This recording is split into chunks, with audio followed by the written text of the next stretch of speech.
umukuru w'igihugu y'inarashina batekereje kugira itegeko niwe apromulga barabagabo barazoca bapromulga turana kandi mvuze nti iri sisinya seconde lecture obligation isunira y'abakira seconde lecture umukuru w'igihugu niwe bakora umukuru w'inarashina batekereje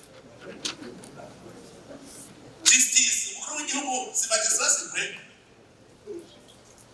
none process supreme n'abagistrature ntizabona ibyo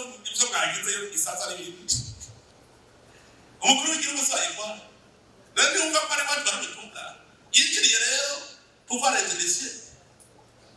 executif le gouvernement ni babara premier ministre et umukuru w'igihugu yacayingira mu iko cyari cyo bavuga ngo nanjye nawe yinjye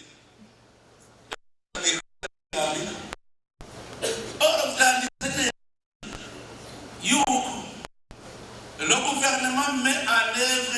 la politique définie par le président de la République. C'est lui qui définit la politique, c'est lui qui contrôle. C'est le suivi, l'évaluation. Pourquoi il y a une politique, on tient à faire un modèle, c'est un modèle, on tient à faire.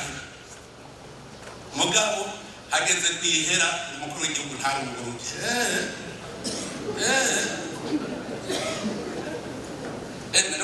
Microfinance à la fiscalité de beaucoup l'obligation l'une des obligations régaliennes de l'État